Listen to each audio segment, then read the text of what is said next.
이건 내 그렇게 하면 이재용은 저는 원세훈의 재판이 된다. 봐주려고 원세훈은 대법원에서 봐주려 했다가 고등법원에서 이게 그렇죠. 말하자면 자, 최순실은- 혹을 더 붙인 거잖아요.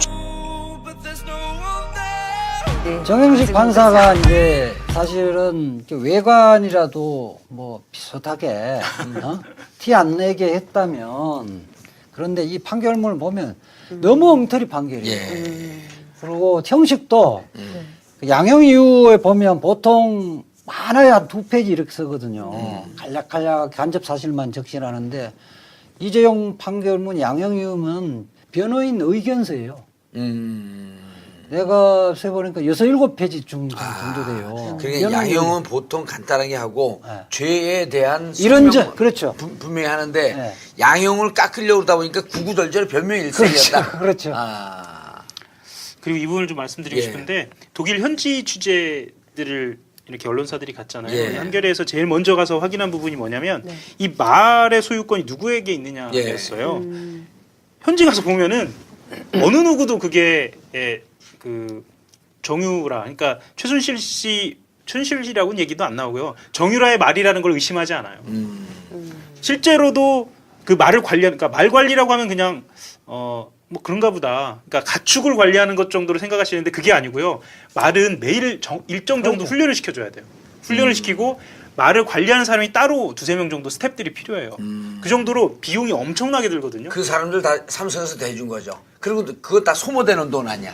그렇기도 하고요. 그런데 그 사람들을 누가 관리하고 실질적으로 소유권을 행사했느냐. 그러니까 누가 대줬느냐를 떠나서 그 말에 대한 소유권을 행사하는 측면, 그러니까 실질적으로 그러니까 기자가 가서 봤을 때 관리하는 측면 그리고 관리하는 사람들을 또 관리하는 측면을 봤을 때 이 전체적인 스텝을 이거는 뭐 이게 최순실 게 아니면 이게 정유라 게 아니면 누구 거란 말이냐라고 현지에서는 다 그렇게 느꼈죠. 예. 아, 이거 중요한 포인트. 이 대목에서 민사하고 재판하고 형사재판의 차이인데 민사재판은 소유권이 예컨대 등기부 등본상의 명의자가 소유권으로 되거든요. 근데 형사는 그 형식은 중요하지 않고 실질적으로 관리. 누가 누구 거라고 생각을 하고 있었느냐, 그렇게 행사를 했느냐가 중요한 거예요. 그러니까 그 이야기는 그 하 기자가 독일 반응 이야기를 했듯이 경주에 가면 다스가 누구 소유권냐는 다 알거든요. 그렇죠. 그렇죠. 그게 실질이에요. 20년 전부터 다 알고 있었다고 그래요. 그게 실질이거든. 네. 지금 MB 거로 추정되는 그 예컨대 별장, 그 주변 사람들이 다 아는 거예요. 그 실질은 그 주변 사람이 다 아는 거거든. 그러니까 본인들이 어떻게 행사하느냐, 그게 보여진 모습. 그러니까 사람들이 단순히 추정하는 게 아니고 보여지는 모습이 그렇다는 거죠. 대회를 이동할 때나 아니면 대회를 가서 탈 때나 그것을 가지고 행동할 때 그렇게 행동을 했다는 거죠. 아까 그 심리 미진, 예. 그건 딱 떨어지는 거고, 또 하나는 재산 국외 도피 의사 부분은 대법원에 지금 종전 판례에 너무 배치되는 너무 거예요. 외치대요.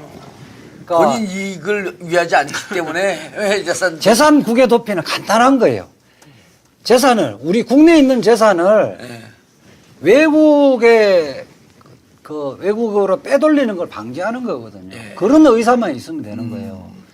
근데 이게 뭐 누구의 목적을 위하냐, 누구의 이익을 위하냐 이런 걸 왜 따져요? 거기에서 일단은 넘겼다가 뇌물 줄 의사로 거기서 뇌물 주려고 뭐 국내 계좌로 보내도 돼요. 계좌로 보내도 되고 국내에 있는 사람을 통해서 해도 되는 거거든요. 그렇죠.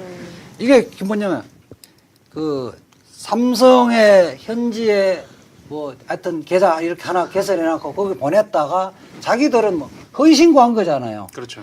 정상적인 거래 대금으로 사용할 목적으로 보낸 건데 실질적인 그게 가짜였잖아. 그 자체면 소유 의사가 있는 거로 추정돼 버리는 거죠. 자, 안종범 수첩을 인정했죠. 이것도 의미가 큰가요? 크죠. 그거는 안종범 실록이라고 그러잖아요. 그렇죠. 예. 5, 60건 정도 되는데 거기에는 뭐냐면 박근혜 전 대통령하고 안종범하고 대화한 내용들이 있잖아요. 거기에 쭉 이재용하고 독대하고 이재용은 어떤 이야기가 했다는 게 다 드러나잖아요. 저기 정영식 판사는 그 부분을 다 없애버린 거예요. 왜냐면 그 부분을 없애버린 이유 중에 없으면 하나가 사실관계를 판단하는 근거가 없어지는 거예요. 그런데다가 영차 독대도 영차 독대가 없어지는 거 아니에요. 영차 그렇죠. 독대가 있는 순간 삼성과 이재용과 박근혜의 뇌물 관계를 피할 수가 없는 거거든요. 그러니까 2014년 9월 12일 날 있었을 것으로 짐작되는 안종범 이걸 인정을 안 해버리면 영차가 없어져요. 그렇죠. 왜냐면 안종범 수첩에 있잖아 그게. 그 정영식 판사 형식 논리는 어떤 거냐면 이재용하고 박근혜가 대화있는 제3자가 녹음한 거는 들은 이야기밖에 안 되는 거 아니냐. 이건 일견 일리가 있는 것 같은데 이 재판에서는 박근혜하고 지금 그 수첩은 박근혜하고 그 안종범하고의 대화 내용을 기재한 거기 때문에 직접 당사자예요. 그렇죠. 예. 박근혜와 안종범이 이러한 대화를 했다는 사실을 인정을 하는 증거물인 서면이라 그러거든요. 그 자체 물증이라는 거야. 그리고 그뿐만 아니라 안종범과 박근혜가 대화를 했다는 내용을 기계적으로 기재했기 때문에 이런 사실이 있다는 것은 증명한다는 거예요. 그런 의미에서 정황 증거는 인정한다. 이게 지금 수십 년 동안 일관된 대부분 판례예요. 정영식가 머리를 굴렸는데 한 번, 그러니까 일면만 본 거지. 이 부분도 100% 깨지는 거예요. 그러니까 그것뿐만 아니라 지금 보면 그 조카 장시호 씨, 예. 장시호 씨도 그렇고 또 김기춘 비서실장도 그렇고 핵심적으로 우리가 알고 있는 주요한 지금 재판에서 이미 다 안종범 수첩은 쓰였잖아요. 그래, 그렇죠. 김기춘 실장 같은 경우에는 진짜 안종범 수첩이 인정이 안 돼 버리면 뭐 얘기가 좀 달라지는 상황이 되니까. 그럼요. 예. 그게 그냥 재판의 쟁점이 안 돼서 그렇게 판단한 것이 아니라 각 피고인들의 변호인들이 주요 쟁점으로 삼아서 그 부분에 정황 증거로서 증거 능력이 있다 이렇게 판단을 한 거거든요. 예. 그러니까 이 부분도 부장판사. 정영식 부장판사는 머리를 굴렸는데 네. 머리 용량이 그렇게 많은 사람이 아닌 것 같아. 단세포 같아. 일면만 본 거예요. 그래도 한 사람의 인격을 그렇게 모욕하니까 속은 다 시원하네. 모욕한 게 아니라 나 객관적 생각, 그래, 의견을 의견을 얘기한 제시하는 거죠. 거죠. 이건 허위사실을 한 명예훼손이 아니에요. 그러니까 이 제대로 좀 이렇게 이재용을 봐주려면 경우의 수를 다 따져서 그 부분을 피해갈 수 있는 방법을 해야 되는데 근데 한 면만 본 거예요. 정영식 부장 김세윤과 정영식 성과고 정영식 부장판사의 특징은 1심에서 유죄가 난 걸 무죄로 하면 이유를 써야 되는데 하나도 없어. 하나도 이유를 쓰지 않고 자 이러이러한 것을 유죄의 증거로 보았으나 그럴 만한 상당한 증거가 있다고 볼 수 없고 이렇게 그러니까. 그냥 넘어가요. 아무 이유 없이 논리가 없어. 논리가. 덮어버리는. 덮어버린 거야 그냥. 근데 그만큼 너무 어려웠던 건 아닐까요? 정영식 부장판사의 네, 아니 그러니까 너무 눈에 뻔히 보이는 것들을 아니라고 하려고 하다 이유를 보니까. 대려면 아까 네. 그랬잖아요. 양형 이유는 보통 한 장 내지 두 장 정도는 족한데 여기선 2년 6개월에다가 4년 집행유예를 때린 이유를 6-7장으로 장황히 설명했어요. 원래 말이 길어지면 거짓말이라는 거 아니에요. 원래 1심 판결을 번복하려면 1심 판결의 핵심적인 논리를 깨야 이런 점에서 부당하다고 써줘야 되는데 네. 그 논리가 없어요. 요번 그 최순실 1심 판결에서 예. 또 하나 우리가 이제 눈여겨봐야 할 대목이 핵심. 네. 롯데그룹 롯데, 신동빈 예. 신동빈 회장을 2년 6월 실형을 실형. 때렸잖아요. 네, 네. 이게 여러 가지 면에서 보면 이재용 항소심 2심 판결이 예. 집행유예 판결한 것이 왜 잘못 말이 안 된다 하는 거를 드러내 준 거예요. 이거하고도 또 연동시켜 봐야겠네. 그렇죠. 이거는 애초에 특검이 그 영장 청구도 안 했던 사안이잖아요. 예. 그렇죠. 수법이라든지 금액은 비교도 안 되는 건데 삼성과 비교도 안 되는 건데 실형을 선고해 버렸잖아요. 그러니까 최고의 경제 권력과 최고의 정치 권력이 합작품이라고 본 거잖아요. 여기도 그렇게 지금 신동빈이 그렇게 했어요. 그렇죠. 그게 정영식 부장판사가 최소한의 양심이 있고 형량 감각이 있으면 티를 안 내야죠.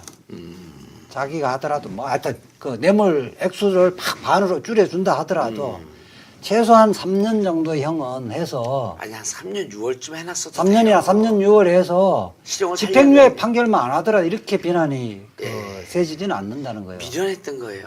이제 못하게 아니 되죠. 신동빈 씨 얘기는 안 해도 돼요? 하여튼 차이가 예. 뭐 신동민 씨는 뭐 굳이 뭐 관심이 중요하지 않으니까. 없는데 예. 하여튼 면세점과 관련해서 뇌물 주고받았다는 건 취지인데 네. 여기에서 저는 눈여겨보는 게 이재용 항소심 판결은 수동적 뇌물 예. 대통령이 요구하는데 안 들어줄 사람이 어디 있느냐 예. 이거를 상당히 감형 사유로 봤거든요. 예. 여기에서 물론 유리한 정상이긴 한데 그걸 봐줘버리면 너나 누구든 손쉽게 뇌물 줘서 과실 빠져나갈 수 담으려고 있다 한 거 이거죠. 아니냐. 예. 그래서 그러면 시간도 절약하고 비용도 절약할 수 있고 나중에 돌통 나면 가벼운 형 처벌 받으면 다 이렇게 한다는 거예요. 대통령이 강요하는데 어떻게 안 줄 수 있겠습니까? 이러면서 빠져나가는 거야 다. 어? 그래서 일벌백계해서 이런 유혹에 빠지는 거를 우리 방지를 해야 된다. 이런 관점에서 이제 판결한 거예요. 이거 지극히 정상적인 거죠. 예. 알겠습니다. 최순실 판결에 대해서 더 얘기할 건 없나요? 뭐 디테일한 건 언론에 많이 나와 있기 때문에 핵심만 좀 짚었는데. 박근혜 대통령 형량 한번 따져봐야 예. 되는데 자 정영 씨하고 정윤식 부장판사 그러니까 즉 삼성 이재용 부회장도 이렇게 되면 이 논리대로 되게 되면 이제 이게 지금 다 연관되어 있는 거 아니에요? 그렇죠. 예. 이게 다 대법원은 모일 때까지 기다린다는 거 아니에요? 아니 뭐 두 가지 있는데요. 예. 이 이재용은 불구속 상태이기 때문에 예. 뭐 4개월 안에 재판해야 될 필요성이 이유는 없죠. 없는데 예. 문제는 이미 들어갔던 그 지금 상고심에 계류 중인 쟁점이 같은 사람들은 구속된 상태잖아요. 그렇죠. 빨리 해야죠. 그러니까. 만약에 한 쟁점을 모은다면 그 사람들의 구속기간 만기 내에서 해야 되거든요. 그런 문제가 있어요. 구속기간 만기는 1년이죠. 아니 이제 대법원은 1심 고등법원 판결로부터 4개월이죠. 그래서 저는 뭐 다른 평론가들은 뭐 8월 달에 3명의 대법관이 교체된 이후에 기다려서 한다 그러는데 저는 그거보다는 더 빠르게요. 예, 구속기간 내에 할 것이다. 아니 저는 이재용은 8월 이후에 해도 관계 없잖아요. 그렇게 이미 관계는 확보해야 없는데 됐죠. 앞부분에서 예컨대 안종범 수첩의 그 증거 능력 문제라든지 네. 김기춘, 이런 장시호 이게 다 걸려 있죠. 증거 능력 문제라든지 이런 부분들은 공통된 쟁점이거든요. 예. 그리고 아까 심리미진 이 문제는 보수 아니 대법원 진보 올라간 거는 4개월이 지나면 석방시켜줘야 돼 다? 구속기간이 그렇죠. 다 유죄가 됐는데도? 구속기간이라는 게 있기 때문에 예. 그 안에 다 판결을 해야 돼요. 그런데 이 사건은 저는 뭐 진보적인 대법관을 기다릴 필요 없이 심리미진은요. 그 사법연수원생들한테 물어봐도 이거는 100% 심리미진이라고. 아니 사용이익 부분에서 금액을 계산 안 했다는 건 말이 안 되는 거거든. 아니 다시 이게 정확하게 설명을 해봐요. 자. 그러니까 아니 그게 아니고 이재용은 지금 구속이 안 되어 있기 때문에 천천히 해도 되는데 그 사건은 그렇죠. 그 사건은 그런데 나머지 지금 최순실 사건, 김기춘 사건, 장시호 사건은 4개월 넘게 되면 대법원에서 풀어줘야 되는 거예요? 그렇죠. 다른 거로 뭐 대법원에서 사실은 또 영장 발부하기는 모양이 그렇잖아요. 항소심 같은 경우 다른 사유가 아니 또- 1심은 구속기간이 1년 아니에요? 아니에요? 그러니까 원래는 2개월인데 한 건 2개월 더 이게 두 번을 연장을 할 수 있는데 네, 그것도 6개월. 그 기간이 지나면 구속영장 발부하지 않는 공소 사실에 새롭게 또 영장을 예. 발부를 할 수 있거든요. 1심 6개월, 2심은요? 뭐 그렇게 계속하면 무한정 좀 늘어날 수는 있는데 대법원에서 영장을 다시 구속 기간을 갱신하기는 모양이 예. 안 좋으니까 저는 이재용 재판이 그렇게 오래 갈 것 같지는 않아요. 될 수 있으면은 그 구속기간 내에 그렇게 하면 이재용은 저는 원세훈의 재판이 된다.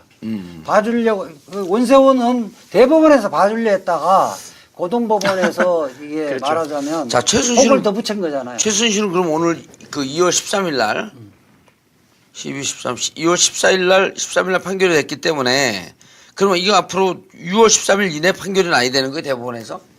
4개월이니까? 최순실은 이제 고등법원 가는 거예요. 고등법원. 고등법원은 몇 개월이에요? 고등법원은 뭐 최순실은 천천히 해도 돼요. 영장을 예. 연장을 공소사실 부분이 새롭게 한 부분이 많기 때문에 워낙 많아서. 그러니까 네. 다만 대법원은 네. 4개월 안에 네. 해야 되는 이유가 구속자들에 한해서는 구속기가 그리고 만료가 대법원은 4개월이니까. 사실심이 아니고 법률심이잖아요. 예. 이재용 재판은 다른 거를 다 떠나서 안종범 수첩, 예. 국외 재산 국외 도피에 의도가 있는지, 고의가 있는지, 예. 그 다음에 또 하나의 쟁점은, 예. 그거 심리미진. 예. 심리 36억. 예. 그리고 말 예. 예. 사용이익. 예. 사용이익 그리고 그다음에. 말 구입비. 그렇죠. 예. 그 부분이니까 그 부분은 말 구입비 혹은 사용이익 부분. 예. 그렇죠. 그러니까 최소한 둘 중에 하나가 되는 사용이익이고 거죠. 아니면 사용이익. 그 부분은 그 비교적 뭐 사실은 복잡한 게 아니라 건전한 지금까지 대법원 판례와 건전한 상식을 갖고 판단했대요. 알겠습니다. 그걸 피할 수가 없는 거거든요. 그러니까 2014년 9월 12일 날 있었을 것으로 짐작되는 안종범을 인정을 안 해버리면 영차가 없어져요. 그렇죠. 왜냐면 안종범 수첩에 있잖아 그게. 그 정영식 판사 형식 논리는 어떤 거냐면 이재용하고 박근혜가 대화했는 제3자가 녹음한 거는 들은 이야기밖에 안 되는 거 아니냐. 이건 일견 일리가 있는 것 같은데 이 재판에서는 박근혜하고 지금 그 수첩은 박근혜하고 그 안종범하고의 대화 내용을 기재한 거기 때문에 직접 당사자예요. 그렇죠. 예. 박근혜와 안종범이 이러한 대화를 했다는 사실을 인정을 하는 증거물인 서면이라 그러거든요. 그 자체 물증이라는 거야. 그리고 그뿐만 아니라 안종범과 박근혜가 대화를 했다는 내용을 기계적으로 기재했기 때문에 이런 사실이 있다는 것은 증명한다는 거예요. 그런 의미에서 정황증거는 인정한다. 이게 지금 수십 년 동안 일관된 대법원 판례예요. 정영식가 머리를 굴렸는데 한 번, 그러니까 일면만 본 거지. 이 부분도 100% 깨지는 거예요. 그러니까 그것뿐만 아니라 기간 내에 그렇게 하면 이재용은 저는 원세훈의 재판이 된다. 봐주려고, 원세훈은 대법원에서 봐주려 했다가 고등법원에서 이게 그렇죠. 말하자면 자, 최순실은- 혹을 더 붙인 거잖아요. 정영식 판사가 이제 사실은 외관이라도 뭐 비슷하게 티 안 내게 했다면 그런데 이 판결문을 보면 너무 엉터리 판결이에요. 그리고 형식도 그 양형 이유에 보면 보통 많아야 한 2페이지 이렇게 쓰거든요. 간략간략하게 간접 사실만 적시하는데 이재용 판결문 양형 이유는 변호인 의견서예요. 내가 세보니까 6, 7페이지 정도 돼요. 그러니까 양형은 보통 간단하게 하고 네. 죄에 대한 이런 설명은 그렇죠. 분명히 하는데 네. 양형을 깎으려고 그러다 보니까 구구절절 변명이 일색이었다. 그렇죠. 그리고 이 부분을 좀 말씀드리고 예. 싶은데 독일 현지 취재들을 이렇게 언론사들이 갔잖아요. 예. 한겨레에서 제일 먼저 가서 확인한 부분이 뭐냐면 이 말의 소유권이 누구에게 있느냐였어요. 현지 가서 보면은 어느 누구도 그게 그 정유 일단은 넘겼다가 뇌물 줄 의사로 거기서 뇌물 주려고 뭐 국내 계좌로 보내도 돼요. 계좌로 보내도 되고 국내에 있는 사람 통해서 해도 되는 거거든요. 그렇죠. 이게 뭐냐면 그 삼성의 현지에 뭐 하여튼 계좌 이렇게 하나 개설해놓고 거기 보냈다가 자기들은 뭐 허위 신고한 거잖아요. 그렇죠. 정상적인 거래 대금으로 사용할 목적으로 보낸 건데 실질적인 그게 가짜였잖아. 그 자체면 소유 의사가 있는 거로 추정돼 버리는 거죠. 자, 안종범 수첩을 인정했죠. 이것도 의미가 큰가요? 크죠. 그거는 안종범 실록이라고 그러잖아요. 그렇죠. 뭐 5, 60건 정도 되는데 거기에는 뭐냐면 박근혜 전 대통령하고 안종범하고 대화한 내용들이 있잖아요. 거기에 쭉 뭐 이재용하고 독대하고 이재용은 어떤 이야기가 했다는 게 다 드러나잖아요. 저기 정영식 판사는 그 부분을 다 없애버린 거예요. 왜냐면 그 부분을 없애버린 이유 중에 없으면 하나가 사실관계를 판단하는 근거가 없어지는 거예요. 그런데다가 영차 독대도 영차 독대가 없어지는 거 아니에요. 영차 그렇죠. 독대가 있는 순간 삼성과 이재용과 박근혜의 뇌물 관계 누구 거라고 생각을 하고 있었느냐, 그렇게 행사를 했느냐가 중요한 거예요. 그러니까 그 이야기는 그 하 기자가 독일 반응 이야기를 했듯이 경주에 가면 다스가 누구 소유권냐는 다 알거든요. 그렇죠. 그렇죠. 그게 실질이에요. 20년 전부터 다 알고 있었다고 그래요. 그게 실질이거든. 네. 지금 MB 거로 추정되는 근데 별장 그 주변 사람들이 다 아는 거예요. 그 실질은 그 주변 사람이 다 아는 거거든. 그러니까 본인들이 어떻게 행사하느냐, 그게 보여진 모습. 그러니까 사람들이 단순히 추정하는 게 아니고 보여지는 모습이 그렇다는 거죠. 대회를 이동할 때나 아니면 대회를 가서 탈 때나 그것을 가지고 행동할 때 그렇게 행동을 했다는 거죠. 아까 그 심리 미진 예. 그건 딱 떨어지는 거고, 또 하나는 재산 국외 도피 의사 부분은 대법원의 지금 종전 판례에 너무 배치되는 너무 거예요. 외치대요. 그러니까 본인 이익을 위하지 않기 때문에 재산 국외 도피는 간단한 거예요. 재산을, 우리 국내에 있는 재산을 예. 외국으로 빼돌리는 걸 방지하는 거거든요. 예. 그런 의사만 있으면 되는 거예요. 근데 이게 뭐 누구의 목적을 위하냐, 누구의 이익을 위하냐 이런 걸 왜 따져요? 거기에서 그러니까 최순실이라고는 얘기도 안 나오고요. 정유라의 말이라는 걸 의심하지 않아요. 실제로도 그 말을 그러니까 말 관리라고 하면 그냥 뭐 그런가 보다. 그러니까 가축을 관리하는 것 정도로 생각하시는데 그게 아니고요. 말은 매일 일정 정도 훈련을 시켜줘야 돼요. 훈련을 시키고 말을 관리하는 사람이 따로 두세 명 정도 스태프들이 필요해요. 그 정도로 비용이 엄청나게 들거든요. 그 사람들 다 삼성에서 대준 거죠. 그리고 그거 다 소모되는 돈 아니야? 그렇기도 하고요. 그런데 그 사람들을 누가 관리하고 실질적으로 소유권을 행사했느냐. 그러니까 누가 대줬느냐를 떠나서 그 말에 대한 소유권을 행사하는 측면, 그러니까 실질적으로 그러니까 기자가 가서 봤을 때 관리하는 측면, 그리고 관리하는 사람들을 또 관리하는 측면을 봤을 때 이 전체적인 스텝을 이거는 뭐 이게 최순실 게 아니면, 이게 정유라 게 아니면 누구 거란 말이냐라고 현지에서는 다 그렇게 느꼈죠. 예. 이거 중요한 포인트. 이 대목에서 민사하고 재판하고 형사재판의 차이인데, 민사재판은 소유권이 예컨대 등기부 등본상의 명의자가 소유권으로 되거든요. 근데 형사는 그 형식은 중요하지 않고 실질적으로 관리. 누가